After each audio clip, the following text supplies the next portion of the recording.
আমার নবীর নামে কত মজা, সকল রাস্তা ছেড়ে দিব, সকল রাস্তা ছেড়ে দিব, নবীর রাস্তা ছাড়ব না, তোমায় ছাড়া রইতে পারি না। মহব্বতে বলুন সুবহানাল্লাহ।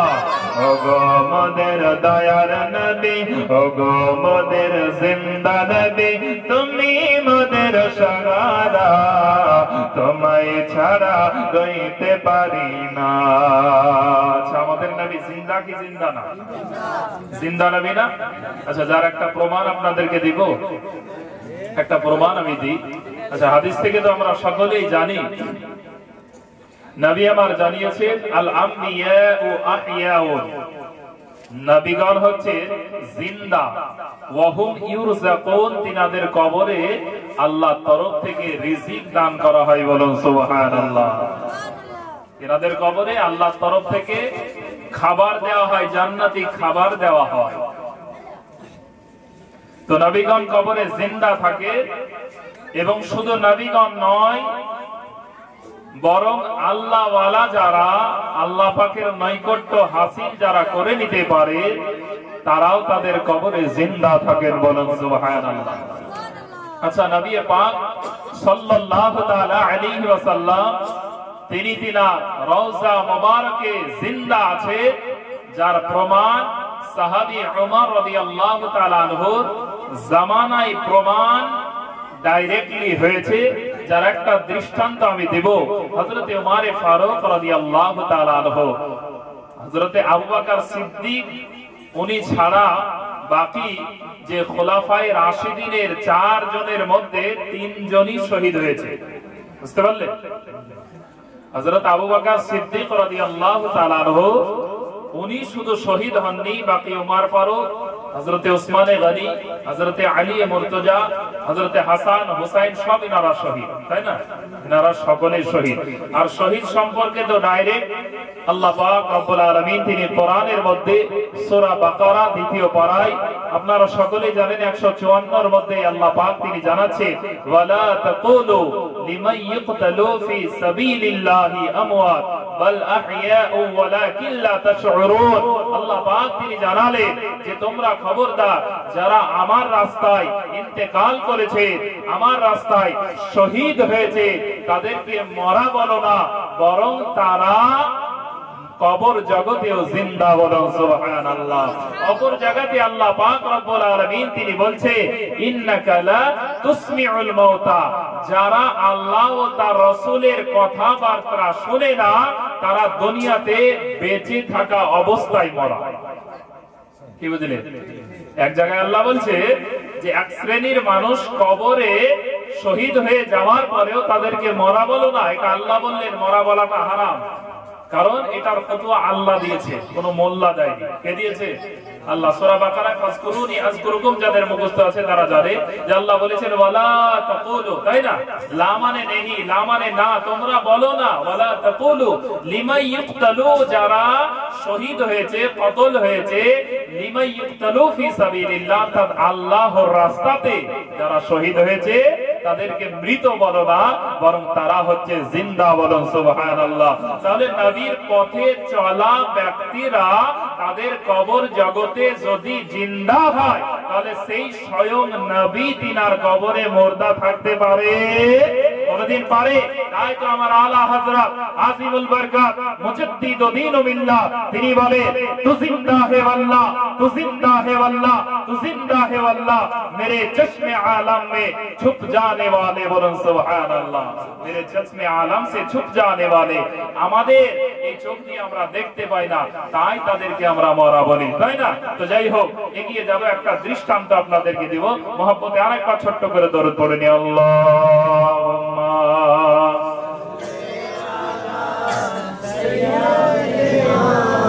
মাওলানা মুহাম্মদ ওয়া আলা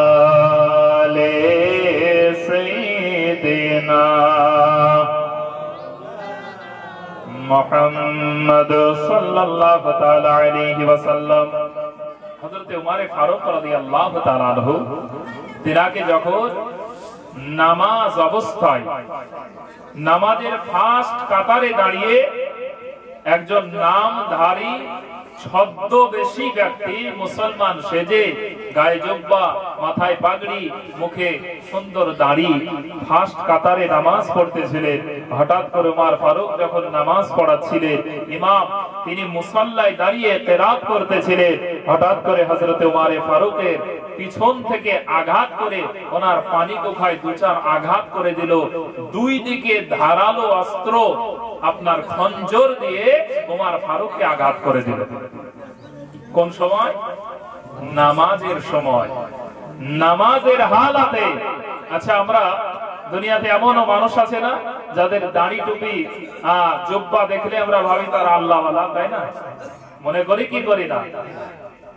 দাড়ি টুপি থাকলেই শুধু নবী প্রেমিক হয় না, বরং তার মধ্যে নবীর আদর্শ যদি না দেখতে পান, তার মধ্যে রাসূলের চরিত্রের যদি লেশ মাত্রা না পান, সে কখনোই নবী প্রেমিক বা আল্লাহওয়ালা হতে পারবে না।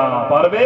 নবী আবার জানালেন, কালামুহুম কালামিল আম্বিয়া, তাদের কথাবার্তা এত সুন্দর হবে, শুনে মনে হবে নবীগণ কথা বলছে। আপনার সূরাতুহুম কাসূরাতিল মালাইকা, তাদের চেহারা দেখে মনে হবে ফেরেশতাদের চেহারার মতো। আমালুহুম কাআমালিশ শায়াতিন, কিন্তু তাদের আমল শয়তানের মতো আমল হবে। কি বুঝলে? চেহারা সুন্দর হবে, পোশাক সুন্দর হবে, আমল হবে কার মতো? শয়তানের মতো। আচ্ছা, শয়তান সব করেছিল, কিন্তু একটা জিনিস না করার কারণে সে বিতাড়িত শয়তান হলো। কি বলুন তো? নবীর তাজিম, তাই না? আদম আলাইহিস সালামকে সাজদা করতে বলেছিলেন, তাই শয়তান বিতাড়িত শয়তান হলো, তাকে আল্লাহ তাড়িয়ে দিলেন। তো বলার উদ্দেশ্য হচ্ছে, আল্লাহ পাক রব্বুল আলামিন দুনিয়ার জমিনে এমনও মানুষ আছে যারা ছদ্মবেশী হয়ে থাকে, কিন্তু আল্লাহর দরবারে তার কোনো দাম থাকে না, থাকে না। তেমনি ওমর ফারুক রাদিয়াল্লাহু তাআলা আনহু, যে ওমরের নাম শুনলে আপনার কিনা ভূমিকম্প পর্যন্ত থেমে যেতে, বলুন সুবহানাল্লাহ। ওমর ফারুকের নাম শুনলে, আমি ভূমিকা টানলাম না আজকে, মানে বেশি ভূমিকা টানতে গেলে সময় যাবে, তাই আমি ডাইরেক্ট ঢুকে গেলাম ওয়াজে। হযরত ওমর ফারুকের নাম শুনলে ভূমিকম্প থেমে যেত। সেই ওমর ফারুককে মারবে অনেক ছল কৌশলে, তারা সুযোগ পায় না, তাই নামাজের অবস্থায় আপনার কিনা চেষ্টা করে মারার জন্য পিছনে দাঁড়িয়ে নামাজের হালাতেই দু চার আঘাত পানি কোখায় মেরে দিল। ওমর ফারুক নামাজ ছেড়ে পড়ে গেলে বিধান হলো, যদি কোনো আপনার কিনা ইমাম দুর্ঘটনা হয়ে যায়, ওযু ভেঙে যায়, যে কোনো কারণে বেহুশ হয়ে যায়, পড়ে যায়, নিয়ম হলো পিছন থেকে একজন গিয়ে নামাজটাকে আপনার কিনা কমপ্লিট করতে হবে, নামাজটা কমপ্লিট করতে হবে, আধুরা ছাড়া যাবে না। কিন্তু সাহাবী কেরাম হযরত ওমর ফারুকের চিৎকারের শব্দ শুনে ওনাকে যখন আঘাত করা হলো, কিছু সাহাবী আপনার বুঝতে পারলেন যে ওনাকে কিছু করা হয়েছে, আর ওই ব্যক্তি মেরেই নামাজের কাতার ভেঙে পালানোর চেষ্টা। পিছন থেকে কয়েকজন সাহাবী চাদর খুলে তাকে জড়িয়ে ধরে আটকানোর প্রচেষ্টা করলে, সাহাবী কেরাম চেষ্টা করলে, কিন্তু সেই ব্যক্তি নিজেকে বাঁচানোর তাগিদে কি করলো? সেই ব্যক্তি কয়েকজন সাহাবীকে আঘাত করে দিল, কয়েকজনকে শহীদও করে দিল। কিন্তু শেষ পর্যায়ে তাকে যখন ধরে নেওয়া হলো, সেই ব্যক্তি কি করলো? নিজে নিজে নিজের চাকু দিয়ে আঘাত করে সে নিজেই মারা গেল, সঙ্গে সঙ্গে। বুঝতে পারলে? মারা গেল। এদিকে ওমর ফারুক তিনি নিজের জায়গায় পড়ে থাকলেন। নামাজ যখন কমপ্লিট হয়ে গেল, নামাজ কমপ্লিট হয়ে যাওয়ার পরে ওমর ফারুককে হযরতে আব্দুল্লাহ ওনার ছেলে সহ বাড়ি নিয়ে গেলেন। বাড়ি নিয়ে যাওয়ার পরে এলাকায় ঘোষণা হয়ে গেল, ছড়িয়ে গেল যে ওমর ফারুককে আঘাত করে দেওয়া হয়েছে, ওমর ফারুক জমিনে লুটিয়ে পড়েছে, ওনার যায় অবস্থা। হযরত ওমর ফারুক তিনি যায় অবস্থা, অনেক দূর দূরান্ত থেকে মানুষ এসে দেখতে আরম্ভ করলেন। কিন্তু ওমর ফারুক একবারে শেষ মুহূর্ত ওনাকে কিছু বাড়ির মানুষেরা একটা পাত্রে করে দুধ নিয়ে এসে ওনাকে দিলে, হযরত ওমর ফারুক দুধটা পান করলেন। আপনার পান করার সঙ্গে সঙ্গে ওনার যে জায়গায় আঘাত করেছিলেন, এই ছিদ্র, এই ছেদ দিয়ে দুধগুলো সব বেরিয়ে গেল, পেটের মধ্যে থাকলো না। আল্লাহু আকবার! কি দৃশ্য! হযরত ওমর ফারুক রাদিয়াল্লাহু তাআলা আনহু তিনি কি করলেন? এই সময় আমি লম্বা করব না, বাস এটাই বোঝাবো যে নবীজি কবরে জিন্দা আছেন কিনা, তার দৃষ্টান্ত আপনাকে আমি দিতে যাই। হযরত উমর ফারুক রাদিয়াল্লাহু তাআলা আনহু তিনার ছেলে আব্দুল্লাহকে বললে, আব্দুল্লাহ তুমি এক কাজ করো, যাও, তুমি যাওয়ার পরে বিবি আয়েশার নিকটে প্রথম যাবে, যাওয়ার পরে পারমিশনটা দিবে যে আমি রাসূলের রওজার সাইডে রাসূলের পাশে আমি একটু জায়গা চাই। বলুন সুবহানাল্লাহ, একটু জায়গা চাই। আচ্ছা, এই জায়গাতে মদিনা শরীফে যাব, যদি কোনো ব্যক্তি বলে যে হজ করতে যাব, কিছু এমনও শয়তান আছে যারা বলে হজ করতে গেলে মক্কায় গেলে মদিনায় যাওয়ার প্রয়োজন নাই। নাউযুবিল্লাহ, আছে না এই ধরনের? আচ্ছা, এরা কোনোদিন মুমিন হতে পারবে? এদের ঈমান আছে? ঈমান যদি থাকে তবে কোনোদিন সেই ব্যক্তি রাসূলের রওজা যেতে নিষেধ করতে পারবে না। পারবে? কোনোদিন পারবে না। যাই হোক, বলার উদ্দেশ্য হচ্ছে আমার হযরত উমর ফারুকের ছেলে আব্দুল্লাহ রাদিয়াল্লাহু তাআলা আনহু বাড়ি থেকে বেরিয়ে বিবি আয়েশার নিকটে উনি চলতে আরম্ভ করলেন। মিল্লাতে ইসলামিয়া আমার বিবি আয়েশার নিকটে চলতে আরম্ভ করে দিলেন। হযরত আব্দুল্লাহ রাদিয়াল্লাহু তাআলা আনহু তিনি বিবি আয়েশার নিকটে যাওয়ার পরে তিনি বলতে আরম্ভ করলেন, হে মা আয়েশা আপনার কিনা রাদিয়াল্লাহু তাআলা আনহা, আমি আপনার নিকটে এসেছি। আমার পিতা হযরত উমর ফারুক রাদিয়াল্লাহু তাআলা আনহু ওনার উপর আঘাত করা হয়েছে। ওনাকে নামাজরত অবস্থায় নামাজের সময় হযরত উমর ফারুক রাদিয়াল্লাহু তাআলা আনহুকে আপনার কিনা ছুরি মেরে দেওয়া হয়েছে। হযরত উমর ফারুককে আঘাত করে দেওয়া হয়েছে। বিবি আয়েশা রাদিয়াল্লাহু তাআলা আনহা উনি অঝর নয়নে কান্না করতে আরম্ভ করলেন, কারণ বিবি আয়েশা তিনি জানতেন হযরত উমর ফারুক এমন একজন ব্যক্তি যিনি নবীকে মারার জন্য এসেছিলেন, কিন্তু উমর ফারুক আল্লাহর রাসূলের হাতে কালেমা পড়ে আপনার ইসলাম ধর্ম গ্রহণ করে নিয়েছে। যে উমর ফারুক রাদিয়াল্লাহু তাআলা আনহুর কারণে আমার আল্লাহ পাক রব্বুল আলামিন ইসলামের এমন একটা ক্ষমতা দিয়ে দিয়েছিলেন, ইসলামের এমন একটা পাওয়ার দিয়ে দিয়েছিলেন, উমর ফারুকের ইসলাম ধর্ম গ্রহণের পূর্বে কোনদিন এলানি আপনার কিনা প্রকাশ্য আযান দিতে পারেননি। মক্কার জমিনে আযান দেওয়ার পূর্বে অনেকবার ভাবতে হয়েছে কাফেরদের জন্য, কিন্তু উমর ফারুক রাদিয়াল্লাহু তাআলা আনহু উনি যখন ইসলাম ধর্ম গ্রহণ করে নিলেন, ইসলাম ধর্ম গ্রহণ করে নেওয়ার পরে উমর ফারুক তিনি বলতে লাগলেন, ইয়া রাসূলুল্লাহ, ইয়া হাবিবাল্লাহ, নবী গো, আর কোন চিন্তা নাই, মক্কায় কোন কাফেরের শক্তি হবে না, মক্কায় কোন আপনার কিনা বেধর্মীর ব্যক্তির শক্তি হবে না। আমি ওমর ফারুক ইসলাম ধর্ম গ্রহণের পরে আমি ইয়া রাসূলুল্লাহ, ইয়া হাবিবাল্লাহ, আমি এটা বলতে চাই, আজ থেকে এলানি প্রকাশ্য আযান হবে ইয়া রাসূলুল্লাহ। এই মক্কার জমিনে কোন ব্যক্তি আপনার কিনা আটকাতে পারবে না।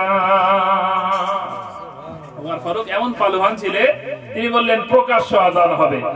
হযরত উমর ফারুক রাদিয়াল্লাহু তাআলা আনহু ইসলাম ধর্ম গ্রহণের পরে এলানি প্রকাশ্য আযান হতে আরম্ভ করলেন। শুধু তাই নয়, আপনার কিনা যে উমর ফারুক রাদিয়াল্লাহু তাআলা আনহু ওই রাস্তা দিয়ে হেঁটে গেলে আপনার কিনা মাতাল ব্যক্তি পর্যন্ত হাদিসে এসেছে এক ব্যক্তি রাস্তার ধারে আপনার কিনা মদ্যপান করতেছিলেন। হঠাৎ করে সেই রাস্তা দিয়ে উমর ফারুক যখন হেঁটে চলে আসে, ওই ব্যক্তি উমর ফারুককে দেখার পরে কাঁপতে আরম্ভ করেছেন। আল্লাহ পাক রব্বুল আলামিনের দরবারে ওই ব্যক্তি দোয়া চাইতে আরম্ভ করেছেন, রব্বুল আলামিন, আল্লাহ গো, আমি তোমার দরবারে আজকে তওবা করতেছি, আমি আজকে থেকে জিন্দেগি ভর আর কোনদিন আর পাপের কাজ করব না, আমি শরাব পান করব না।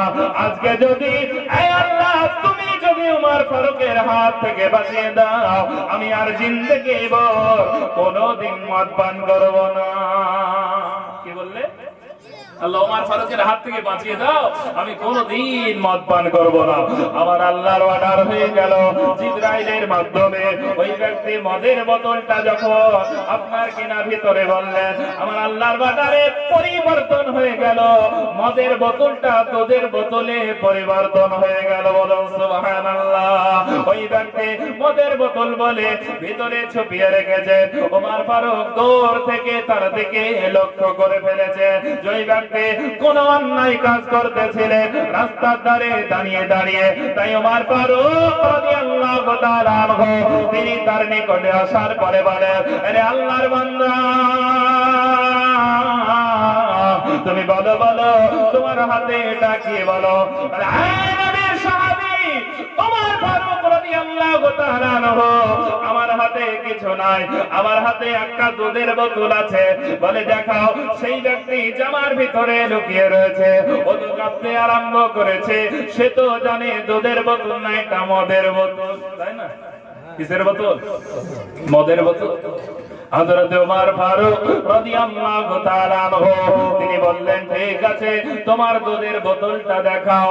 খোদার কসম, ওই ব্যক্তি দুধের বোতল বলে যখন আপনার কিনা বের করলো, বের করার সঙ্গে সঙ্গে সেই ব্যক্তি দেখে মদের বোতলটা আমার আল্লাহ দুধের বোতলে পরিবর্তন করে দিয়েছে।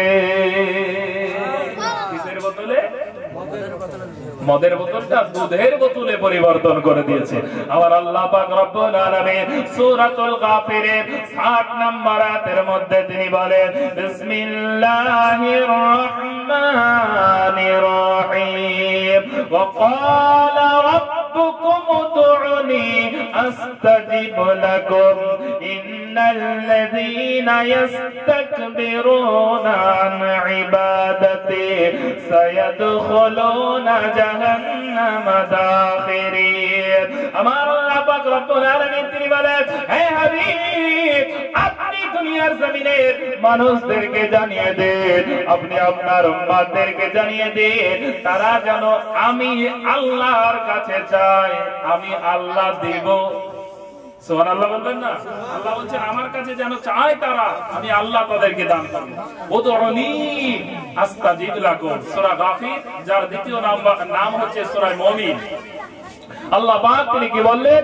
উদউনি আস্তাজিব লাকুম ইন্নাল্লাযীনা ইস্তাকবিরুনা আন ইবাদাতি সায়াদখুলুনা জাহান্নামা দাখিরিন। আমার আল্লাহ পাক রব্বুল আলামিন তিনি জানায় দিলেন, তোমরা আমার কাছে যাও, আমি আল্লাহ তোমাদেরকে দেব। যেই ব্যক্তি এই দোয়া থেকে মুখ ফিরিয়ে চলে যায়, আমি আল্লাহ তাদের জন্য কষ্টদায়ক আযাবের ব্যবস্থা করে রেখেছি। তাহলে অনেক ব্যক্তি আছে না, দোয়া করে না, আছে না, দোয়া করে না, দোয়া থেকে মুখ ফিরিয়ে পালিয়ে যায়। আল্লাহ নিজেই বলছেন যে এই ব্যক্তি এই আমল থেকে, এই ইবাদত থেকে, এই দোয়া থেকে মুখ ফিরিয়ে চলে যায়, আমি আল্লাহ তাদের জন্য কষ্টদায়ক আযাবের ব্যবস্থা করে রেখেছি। কোন সূরা? কোন সূরা? সূরাতুল গাফির। কোন সূরা বলো? সূরাতুল গাফির 60 নম্বর আয়াত, যার দ্বিতীয় নাম হচ্ছে সূরা মুমিন। মুমিনুন একটা আছে, মুমিন একটা আছে, বুঝতে পারলে?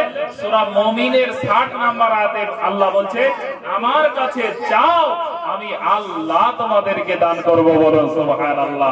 আচ্ছা, কোন মাতাল যদি আল্লাহর ভয়ে আল্লাহর কাছে চেয়ে তার মদের বোতলটা দুধের বোতলে পরিবর্তন হতে পারে, দুধের বোতলে আমার আল্লাহ আপনার পরিণত করে দিতে পারে, তাহলে আল্লাহ দরবারে যদি অন্তর থেকে বিশ্বাস করে যায়, আল্লাহ দিবেন না? এটা জোরে বলো, দিবেন কি দিবেন না?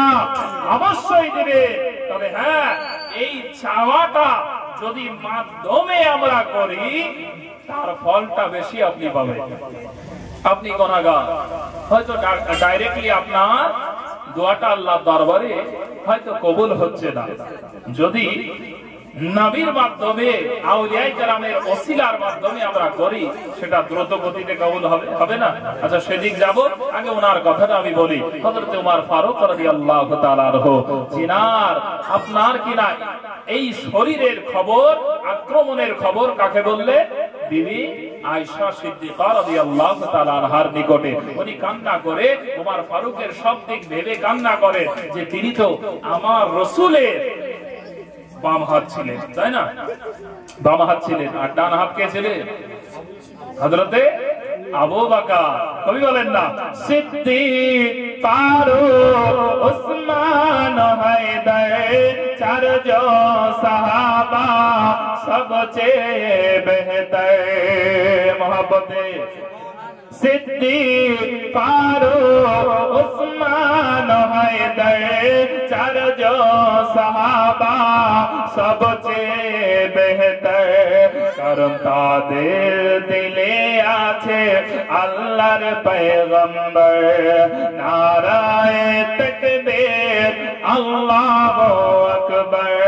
নারায়ে তাকবীর, নারায়ে रिसालत, नाराए तकबीर, नाराए रिसालत, या रसूल अल्लाह। देखा दाओ ओ गो नबीजी, तुम्हारे दीदारे आशाएं मोरा आछे। सुभानाल्लाह। देखा दाओ ओ गो नबीजी, तुम्हारे दीदारे आशाएं मोरा आछे। दो चोख भरे देखबो पैगंबर। नाराए तकबीर, नाराए तकबीर, नारे रिसालत, या रसूल अल्लाह। लगबे लगुक तीर तलवारेर आघात, तारपरेও থাকবে নবীজির মোহাব্বত। মোহাব্বতে বলো সুবহানাল্লাহ। থাকবে কি থাকবে না? থাকবে না? যদি আমাদের উপর অত্যাচার করা হয় তাহলে কি আমরা নবীকে ছেড়ে দিতে পারবো? আল্লাহকে ছাড়তে পারবো? কোনদিন পারবো না।